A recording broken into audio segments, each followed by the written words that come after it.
Working समझते हैं कि हम उन्हें किन किन स्थानों पे यूज़ कर सकते हैं, बनाने का उसका प्रयोजन क्या है। तो यहाँ पे मैंने एक बेसिक सा डायग्राम बनाया हुआ है डमरू यंत्र का।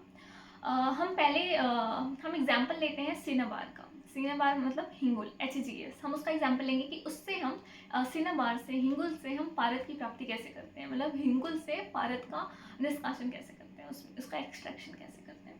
तो यहाँ पे हम बेसिक उसका स्ट्रक्चर एक बार फिर से समझ लेते हैं।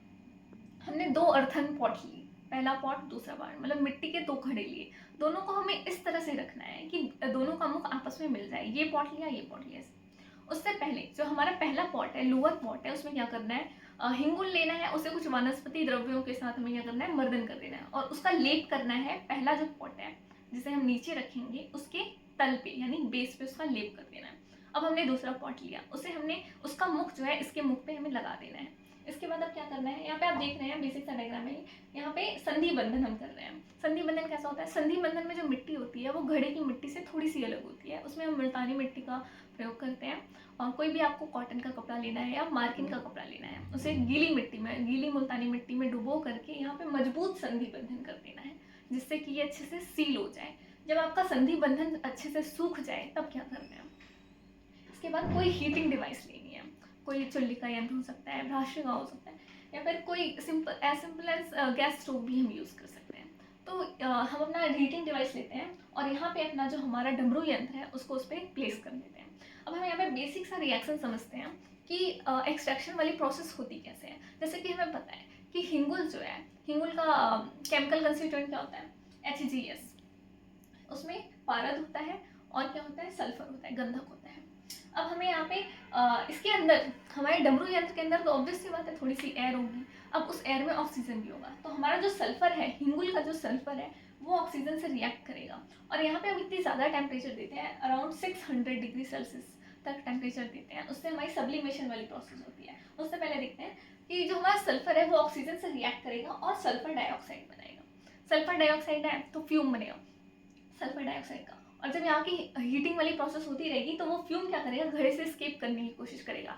घड़ा है, मिट्टी का है, तो ऑब्वियस सी बात है पोरस होगा। पोरस होगा तो वो छोटे छोटे छिद्रों से वो बाहर निकले लगेगा। हम लोग गर्मी में देखते हैं ना, गर्मी में अगर घड़े में ठंडा पानी रख देते हैं कैसे उसके बाहर आने लगता है। तो ठीक है, तो वैसे ही वो जो हमारा सल्फर डाइऑक्साइड है वो डमरू यंत्र से एस्केप करके बाहर वाले सराउंडिंग में आ जाएगा। अब क्या होगा, यहाँ पे सब्लिमेशन की प्रोसेस होगी। सब्लिमेशन क्या होता है, उसमें किसी भी जो भी हमारा द्रव्य है वो सीधे इतना ज़्यादा टेम्परेचर दिया जाता है कि सीधे वो सॉलिड से गैसेस फॉर्म में कन्वर्ट हो जाता है। तो इसे ऊर्ध्वपातन भी कहते हैं। इसलिए कहते हैं ना कि डमरू यंत्र में हम पारद का ऊर्ध्वपातन करते हैं। तो यहाँ पे सब्लिमेशन वाली प्रोसेस हुई, हमारा सल्फर जो है ऑक्सीजन से रिएक्ट करके सल्फर डाइऑक्साइड बनाता है, जो कि वेपर के रूप में यहाँ से क्या करती है, डमरू यंत्र से एस्केप कर जाती है।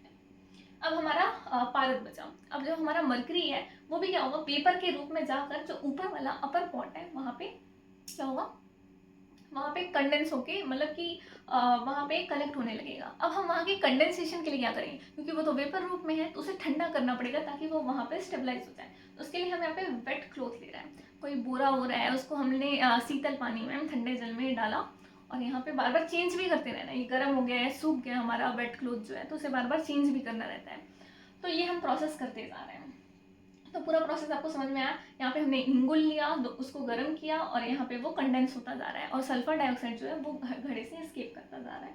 और हमें बीच बीच में क्या करना है, ये जो हमारा गीला कपड़ा है इसे भी हमें बदल दे रहना है।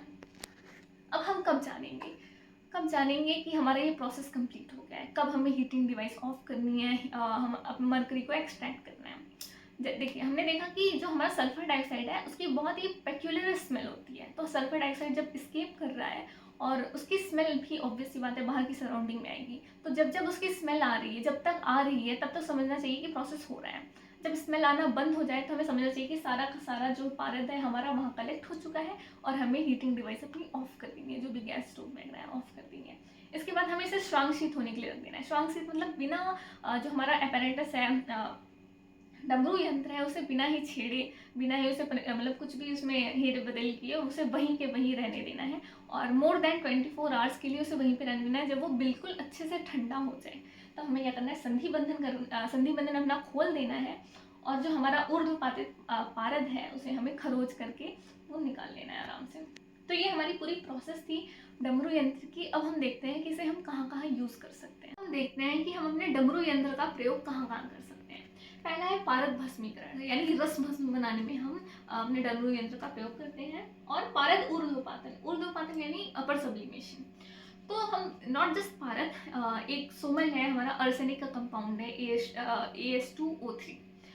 सोमल आपने गौरी पाषाण सुना होगा कॉमन नेम। तो इन दोनों का, सोमल हो गया, हिंगुल हो गया, इनके अपर सब्लिमेशन ऊर्ध्वपातन के लिए भी हम इसका यूज़ करते हैं।